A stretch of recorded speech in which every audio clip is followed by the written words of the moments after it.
JETfornish unite, we're cranking it tight. Tips and tricks on the neon light. Operator Meetup, it's the ultimate scene. JETvarnish glow and a Curasheen sheen. Welcome to the the Operator Meetup for the JETfornish. Today, we have a really, I think, interesting theme. It's all about being thankful for those long runs. And tips and tricks to kind of really get the best out of those long runs on your JETvarnish.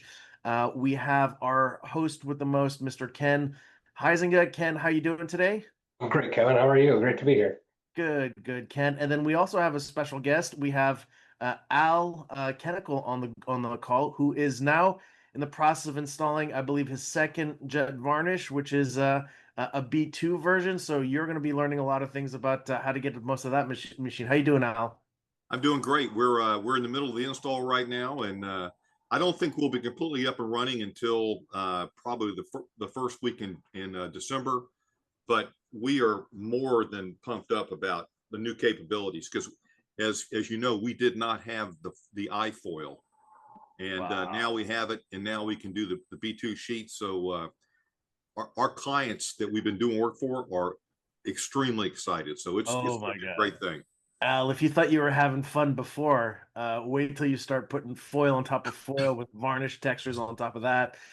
You guys are going to go buck wild. It's going to be fun. I can't wait. It's going to be awesome. So Ken, let's kick this off. You know, we're talking about long runs. Typically, when you think digital machines, you don't necessarily think long runs, right? You think short runs, you think on demand, you think that. Why, in your opinion and in your experience, do you feel like long runs are good for business? The reason they're good for business is because they're an efficient use of labor more than anything else. Okay. Imagine the JETvarnish or a Curio Shine is a machine that's going to add more value to a sheet than probably anything that you have in your shop. So if you take your standard operator on a digital press and they stand there all day long and they print and they're making 4 or 5, 6 cents a side, they're adding that value to the sheet. You could be adding 10 times that on a JETvarnish. So to think about your operator standing there and making an efficient use of those long runs and making sure that machine doesn't stop, it adds more profit. You're becoming one of the more valuable people in your shop because of what you're doing to the sheet of paper. So I think it's important to try and get those jobs. A lot of people think, well, like you said, on demand, digital world, let's go with smaller batches. But you know, we've had clients in the past that have done a certain package where we run it conventionally on a conventional press, and we run 8, 10, 12,000 sheets, and we put them through. And then instead of us having to go to the design or having to fit them into the production process when they need to pull in batches of 3,000, we knew that that was going to be 6 months worth of product for them. Sure. So having that 6 months worth of product on the shelf and having them call on Tuesday and say, which they always do, right? They always say, oh man, how quickly can we get another 3,000? Well, Right. you got a client that's going through a lot of product. That's a real pain for you, right? You're going conventional. It's got to dry. You got to die cut. You gotta embellish. You gotta let it dry. You gotta give it all those. You gotta think about all those things. And now you're a week and a half out, and your client that was happy to spend the money on the embellished product is now going, geez, maybe I should just run some without embellishment, and that'll get me by. You don't want to lose that profit margin on that job. So Interesting. if you're smart at thinking about what they're going to pull and what their usage is like, especially if it's a good customer, you're going to figure that out quickly, and you're going to be smart about your production process and make sure they never run out. So Ken, dumb question. Maybe, you know, I can ask this question to Al first, and then I want to ask you, Ken, the same question.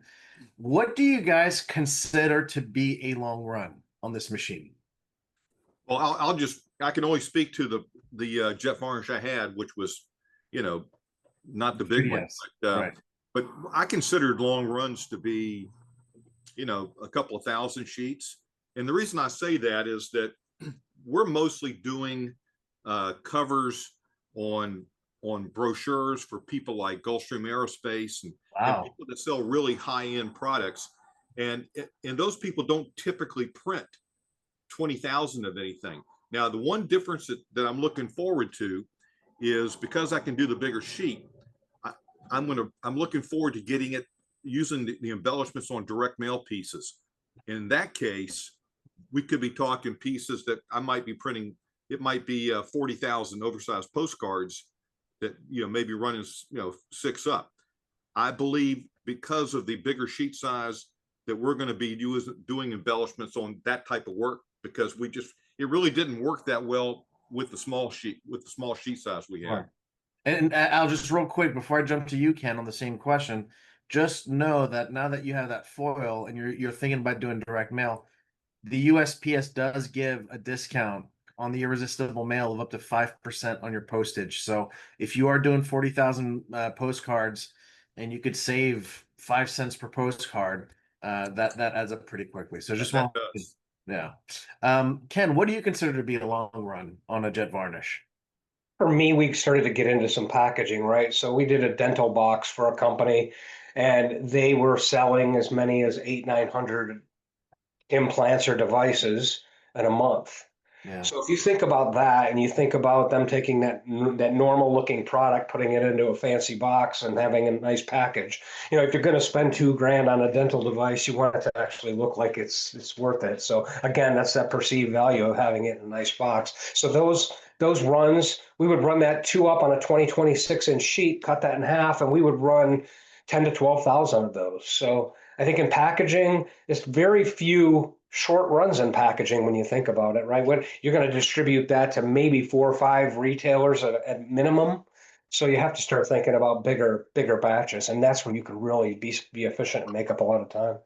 So that's interesting, and I'm trying to pull up the slide that I had done right now, just so that you guys know. We asked these people, we did a study this year on the digital embellishment, and this is kind of what the average runs that people who had embellishment machines were running, and you can see that very small percentage were being done at the 5,000 sheets and above. So really, I think like once you get to that 2,500 to 5,000 sheets, that's going to be kind of what's considered a long run for, I guess, digital embellishment.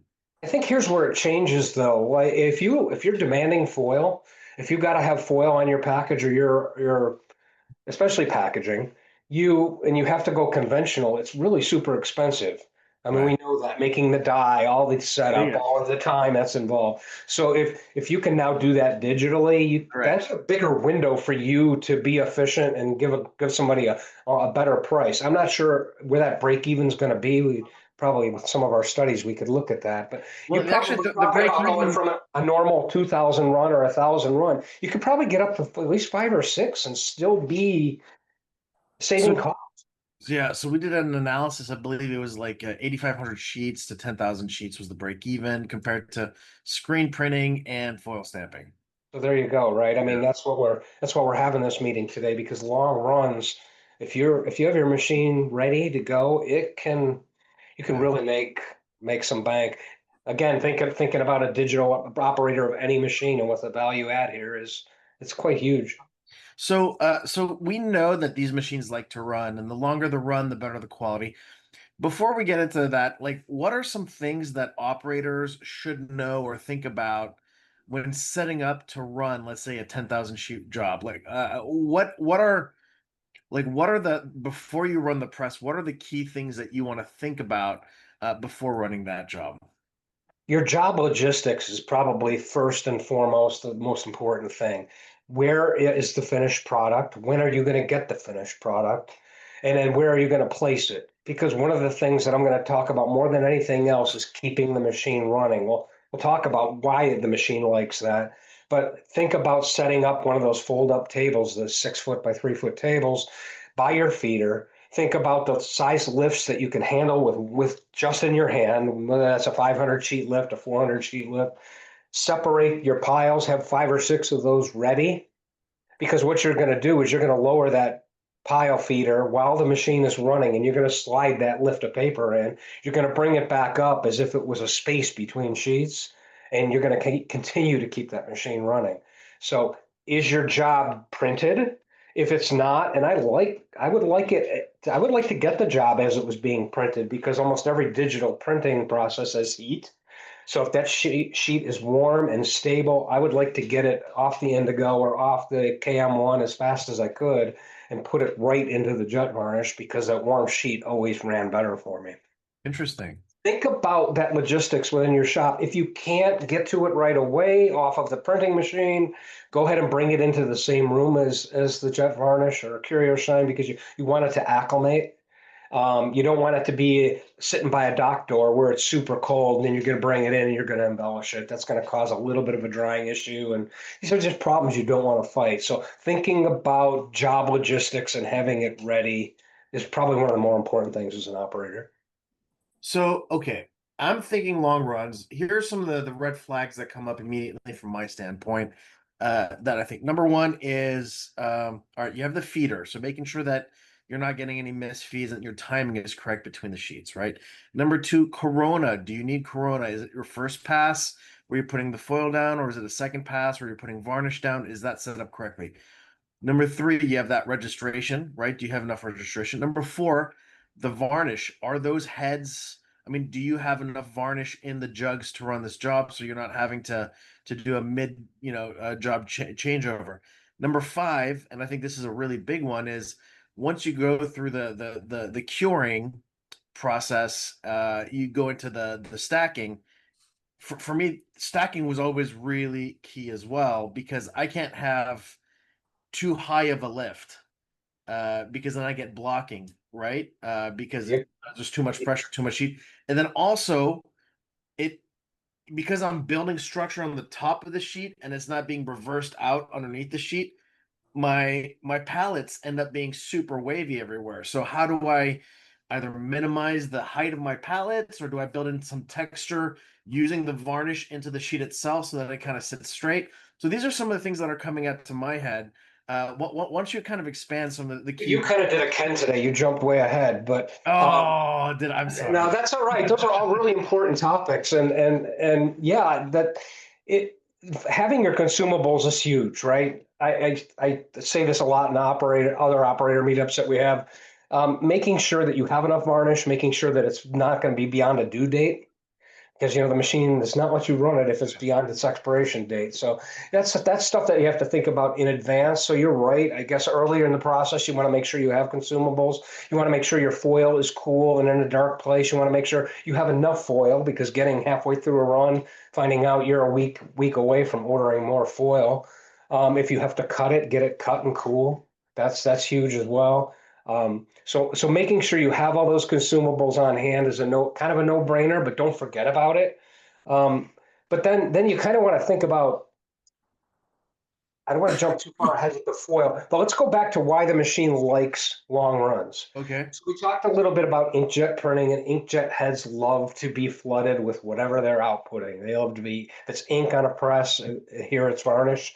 You have to think about when you push the start button, you have your head carriage move, you have your heaters start to heat, voltage starts to stabilize because of the voltage that pushes that varnish through those heads.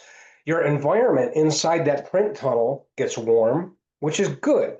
It's good. Warmth is good because it makes the varnish more viscous. It thins it out a little bit. It flows better. Right. Your heaters warm up.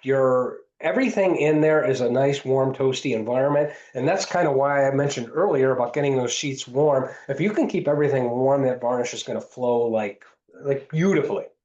So that's why we don't ever really want to try and stop the machine on a long run. And that's why I say logistically, have your paper ready.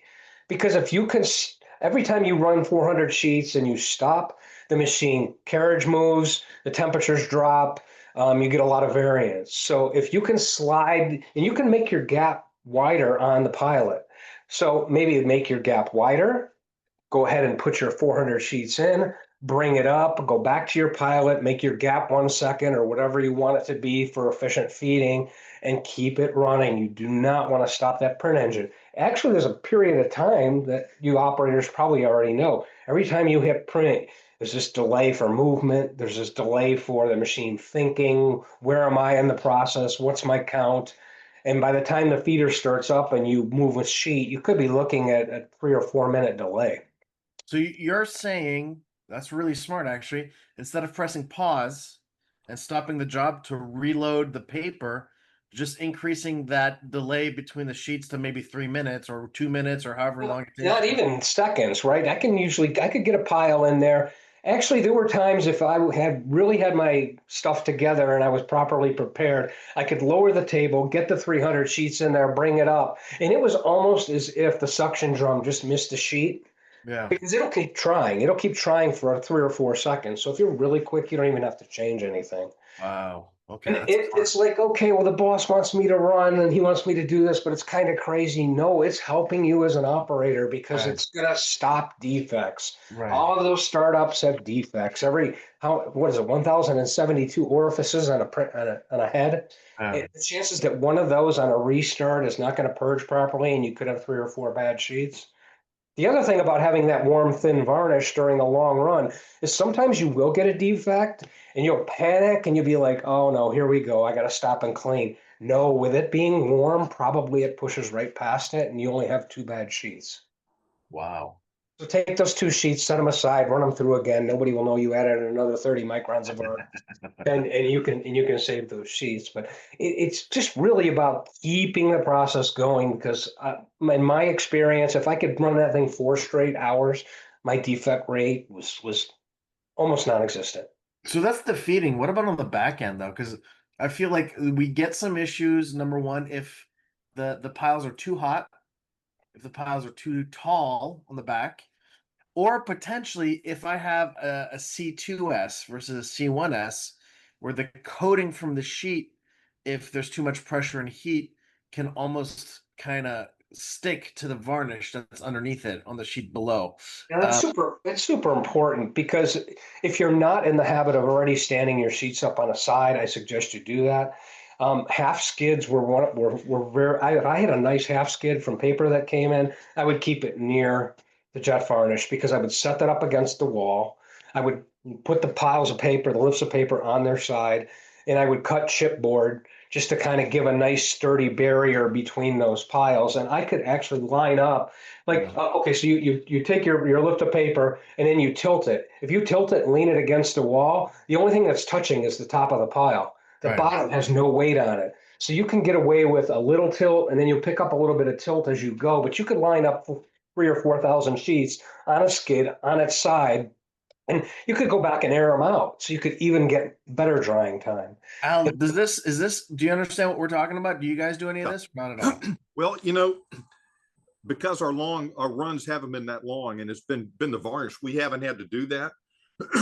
But I do expect that to change. So one question I have is when you're doing a long run, and I can understand how to, stand them on their side. That makes complete sense to me. But how long does it take for the varnish to be fully dried? Well, it can vary. Obviously, if you're putting down 100 microns, it takes some time because you're curing the top and you're getting it to cross link and bond, but you're not always getting all the way to the bottom. If you're using 30 microns of varnish, you're probably going to be dry enough to cut within 2 or 3 hours. Okay.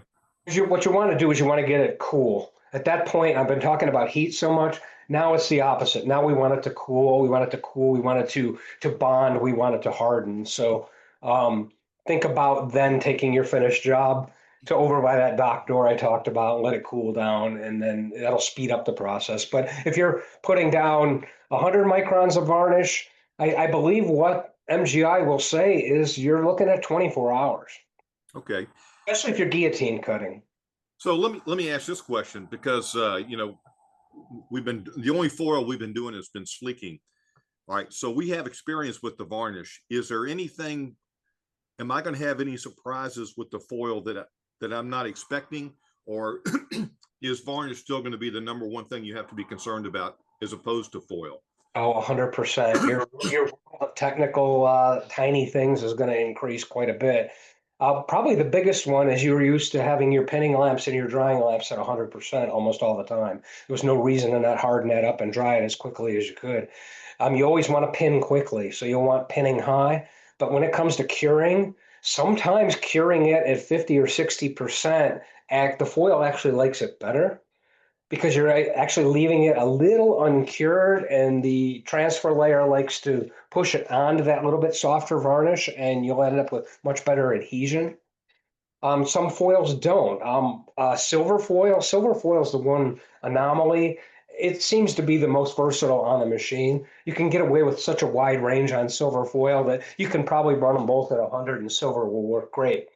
But once they start adding pigment to foil, the amount of heat that can transfer through to the transfer layer, it can vary. So if you're running dark purples or dark blue foils, you could end up with some problems getting heat all the way to the varnish. And by softening up the varnish, it'll help you get better adhesion. So let me ask another question about foil. When we, what we've been able to simulate with the MGI we have right now is we could print, say, something in purple and then put the varnish on top of it, and it had the appearance of being a purple foil. So is that something we just won't be doing anymore? Or is the purple foil, is it just shiny, or is it just significantly better than what we've been faking? I would say it's going to be quite a bit different for you. If your customer's used to that, great. But I think do a side-by-side test. You'll judge for yourself. The higher pigment foils are really cool because they're so opaque and they have a nice gloss to them. So especially if you're doing that on a dull coated sheet, you're going to find you might actually, if you weren't running a lot of dull coated sheets, you might end up doing that because now your contrast is going to be even greater with that foil. So that super shine and that super dull is going to be visually pleasing. So we're also looking at like Nakusa and a few other people have these uncoated sheets that they claim are run with the MGI and the Scodex. And, so we're going to be showing that to some of our clients. Do you have any experience on running those sheets? Are they problematic, or do they do fine? I've had decent luck with them. They're getting better and better over the years. I don't think you'll have to change a whole lot.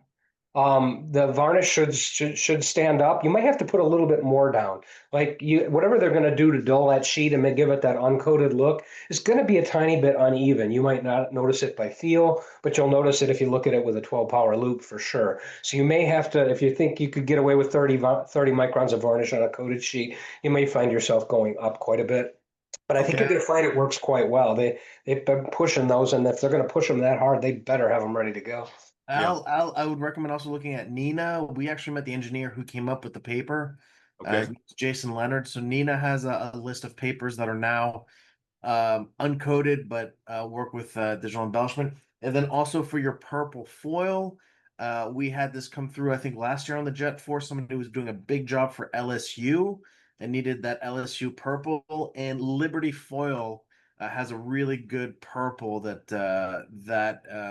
is being used. So if you're looking for a good purple that works with your machine, I would recommend checking out Liberty Foil. Okay. Hey, Yeah, don't settle with the foil. Try everybody's foil, Right. Because I've had such a wide range of experience with the different foils. Sometimes somebody's purple works better than somebody else's purple. I've had golds from one company that vary in batches and cause me nothing but headaches. And I've also found suppliers that make fantastic golds. So don't settle. And maybe if you haven't already, get samples from everybody. Okay. The holographic foil, is that something that is being, I mean, would you use that on any kind of like backstage passes type stuff? Oh, God. It's awesome. It's Everything blowing about up it's right now. awesome. That's the highest. That's the number one in terms of trend this year is holographic. And you know what? And what you might not think of, Al, is another reason it's so great. And this is from an operator point of view. It hides defects. It's such a busy pattern that if you get a little bit of an adhesion issue, or you don't quite, it doesn't get all the way to the edge on parts. It's like, yeah, I mean, are you going to see a defect if there's a tiny pinhole on that? You are No not. way. Right. No way. No way. So from an operator point of view, use it, push it, and just be careful. I think knowing you're going to have a bigger machine, that's great, but they're going to want to sell you probably 3,000 feet of it before they'll actually give it to you. So you're going to have to pull it in bigger batches, and you're going to have to think about what you might use in the future. So yeah, just know it is maybe 3 to 4 times more expensive than regular foil. So your gold and silvers are going to be $180 to $300 a roll. Here you're talking like $1,200-$1,300 a roll in many cases. but Okay. before you get scared with that cost, think about one sheet instead of 2 cents. You Yeah. might be up around 6 cents. So But think people how get much so more you could sell it. Right. full bill, and it's like, oh, wait a minute, it's only costing me, 3 cents per sheet. So don't shy away from it, because I think in the big picture, it's kind of like people used in the conventional printing world. They used to think about ink. Oh, ink is so expensive. You knock it down. Ink is not the It's big paper. part of the job. It's Yeah. all paper and labor. So Yeah. if you need to go up a buck a pound on offset ink, it's not that big of a deal. So keep it in perspective. Gotcha. You're right. That's really good. Okay, so we've run our long runs. We're starting to I guess stand them up so that they dry without any pressure. What about the finishing? Like we probably have to go and cut this stuff. Any tips and tips around how do you finish once you've embellished a job of 10,000 sheets? What are some of your best practices for getting that either hopefully not through a guillotine, but tell us kind of like the cutting and binding and the whole bindery process. Let me mention one more thing before that. Don't get too far ahead of yourself if you're an operator. If you get 2,500 or 3,000 sheets done and you know you have a second pass, do that second pass while that first 3,000 sheets is still warm. Mm. Don't wait till you get to 12,000 7 hours later and then go, "Oh, okay, now I'm going to start backing up again." Your fit's going to be a little different. Your sheet's going to act a little different. It could warp because it's been sitting there and drying. So don't, big runs are great. And I told you to keep the machine running. I realize that, but maybe about 2,500, 3,000 down the road, think about doing your backup pass. It does two things for the production process. It gets it into bindery faster. They can work on your first batch while you're working on the second, and you don't have people standing over you going, "Give me more, give me more." So think about that. That's probably one of those things we should have mentioned first when you That's a say, great "Hey, piece of advice, Kevin. what am I thinking about as an operator?" So then when you actually get it all cured and dry and you're ready to move on, I personally would not let it out of my grasp anywhere near the machine until I felt like it was safe enough to guillotine cut. So if you're going to take it over to your guillotine cutter, remember your original gripper and guide. Certainly, you should have looked at that when you got the job. Make sure you give them a sheet with your original gripper and guide. It's kind of crucial that your cuts are right on. And then think about your pressure on your clamp on your guillotine cutter. You probably want to be down around 800, 900 pounds if you can get away with it. And when you do that, you're going to get a lot of pull. So don't put in big lifts. Cut small lifts. That's why if you can give them 2,500 sheets at a time, small lifts don't seem like that big a deal. You slide over all 12,000 sheets at once, they're going to be like, "This is going to take me hours." So sometimes it's just about the physical look of the job. And then also, if you don't have a magnetic foam carbonless pad for cutting carbonless, make sure you have a bunch of them on hand, especially if you're cutting like Al will be on his new machine. He'll be cutting those big sheets. You got to make sure if you got a 30-inch cutter, have a 30-inch pad. That soft, squishy foam will save the embossing that you're likely to get when you guillotine cut. If you're single sheet cutting, I've had long runs that I've had to put through a Duplo or a Standard Horizon Smart Slitter. That's obviously the bomb, because you could actually feed those sheets while you're running the JETvarnish, and then you're cutting at the same time. So it's kind of nice as an operator if you can do some of the cutting yourself, because anything they're going to do to potentially mess up your beautiful art-like sheets, if you can do that anywhere near the JETvarnish or Curio Shine, do it, because you then, as the operator, have control. And we're usually proud of the stuff that we get off the JETvarnish, so we don't want anybody else screwing it up. Yeah. So take control of that if at all possible. And if you're lucky enough in your digital department to have a small 20-inch cutter, a little Challenge or a little whatever brand they have now, do that. Cut it yourself. You understand what's going on in that machine better than anybody in the shop. So Well, we that's do. my recommendation. If you can set it up that way, it's great. Well, we do have a small cutter, and we also have a slitter. So I'll keep that in mind. One thing I want to do, and I know you've got the note taker on this, Kevin, so you're recording it. Yeah. What I need to do is I've got a team that needs to see this, but they couldn't be on this right now. We But post this to the JetForce, my friend. Everything, all is posted to the JetForce. So I'll even email you a copy of this video so that you could send it directly to your team. Yeah, they definitely need to see this. Although, like I said, we've been running the small JETvarnish now for probably 3 years. So Yeah. I think my guys are, I've not run into any problems yet where we had a problem with the finishing. So, you know, it's in our machine is run by my bindery department. So, you know, they're the ones that are finishing it. So I think they're pretty good at this. I So think that's a Al, great point, Al. You just kind of have going what I just said. The people that own the embellishment are also owning the bindery, so that's awesome. and Al, I will just say that you are never alone. You have obviously the Jet Force, you have us, we're all your friends. If you want to get them on a call and we want to have a conversation, maybe with Ken, with Matt, so that they can kind of get some information to them. You We're always here for you, so don't worry. You're not alone. Like if you guys run into issues or trouble or just need some help, we are 100% here to help you guys. That's what this whole thing's for. Yeah. One other question too, since you know, I really do see with the bigger sheet, direct mail becoming something we're doing a lot more with. Is there been much study on variable data foil when people are, you know, if the person's name is in foil? I mean, is that something that is proven to be pretty darn good? Yes. So I think I can speak for. Actually, you know what, Ken, you did a lot of casino work. Why don't you talk to that, and I'll tell you what I'm hearing.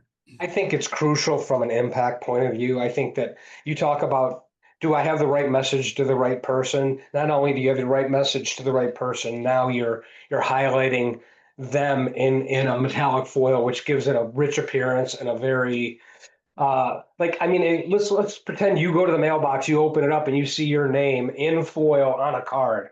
That's not common. That has huge impact. Right. Yeah, I believe that, if Kevin correct me, but I believe that your response rate can go with something like that up to 25% from 3%. It's all right. It's the most impactful finish, Al, that you can do on your machine is variable data foil. However, it is the least sold because most owners are afraid of it and don't know how to handle it. And they don't know how to use their RIP. They don't know how to use the barcode system. We only know really in the US of 2 or 3 companies actively doing it. Most of it is on either direct mail for the casino industry. We're seeing a lot of direct mail for the automobile dealership industry. And we're seeing personalization of collectibles, specifically in the trading card market. So football cards, baseball cards, that kind of thing. But I will tell you right now, if you're able to unlock that, I need you to think long and hard about how much you want to charge for that. Because right now, what we're seeing is people aren't necessarily charging the value of what it's worth. They're charging maybe an extra $200 for setup, and that's it. But in reality, the output is worth so much more. So it's a huge opportunity, and a lot of people are not. Most people are not taking advantage of this opportunity. So it's wide open if you want to take it out. Well, all right, I got a question on that then. You mentioned some people are scared of it because of the rips or whatever. You know, we do a tremendous amount of variable data. We've done, like, we did a project for Alabama where we mailed out 60,000 postcards, and every person that we mailed to, the band was spelling their name on the field. Right. So, you know, what's different about that than because there you're not having to match one against the other, right? So it's all in one process. Here you have to write a nice, like a mini QR code on the back of each sheet, so that Al matches up with Al, that matches up with Al, not just printing Al. Okay.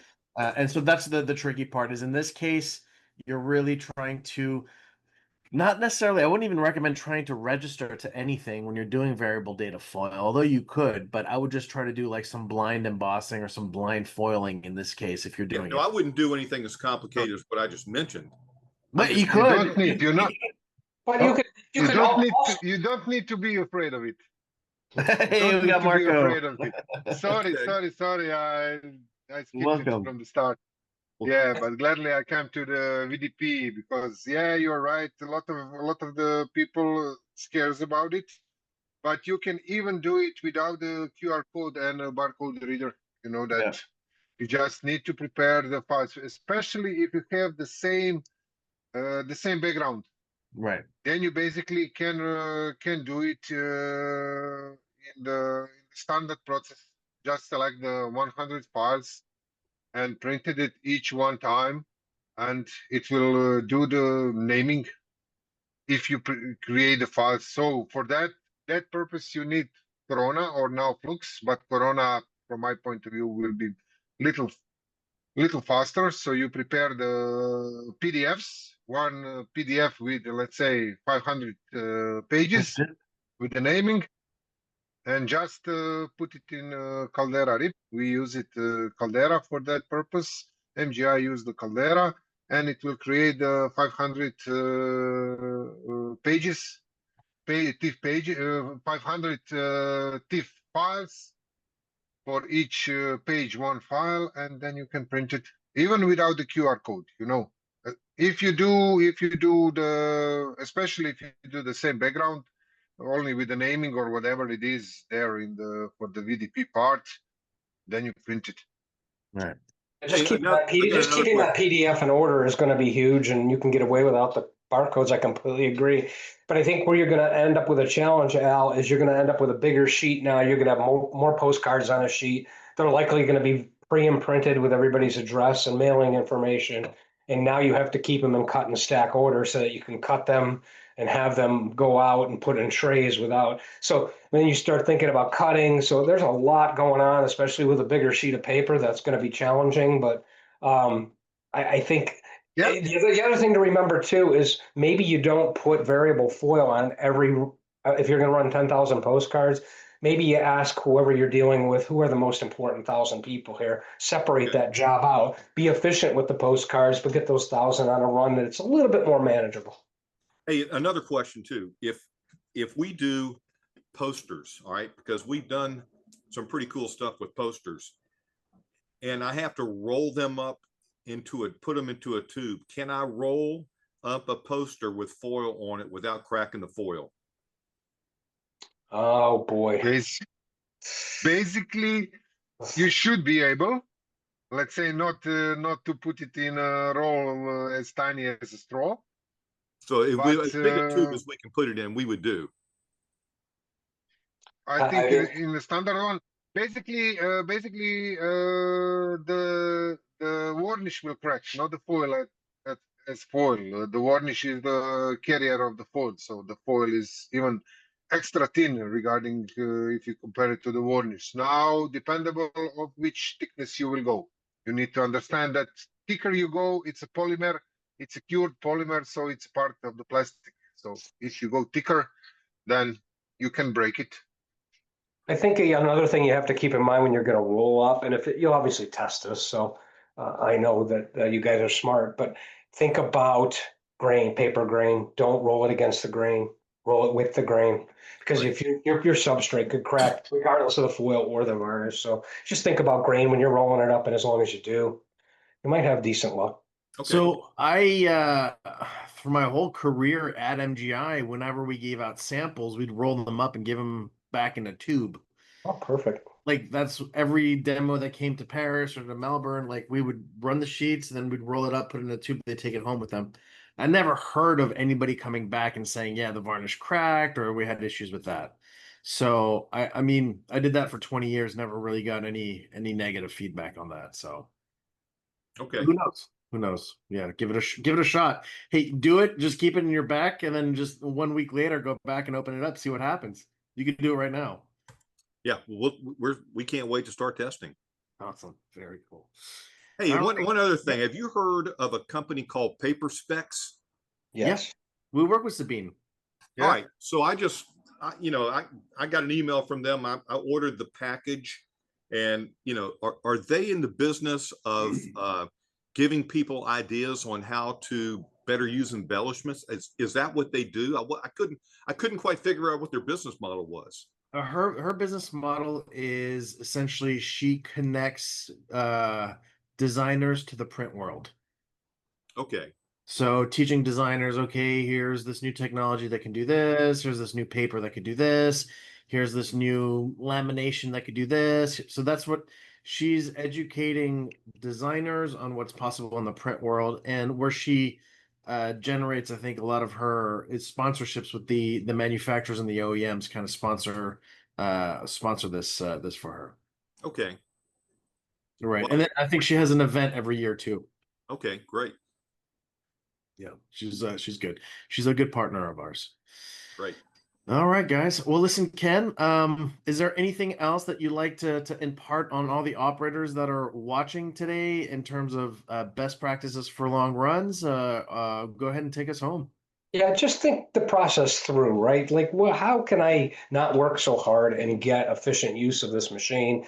And if you're thinking about some of the things we talked about today and some of the things we added on here at the end, I think it's going to be a real pleasant thing for you to have long runs, and they're great for your shop, they're great for your customers, and they're really much easier for you. So embrace it and do what you can to avoid doing so much work and be efficient.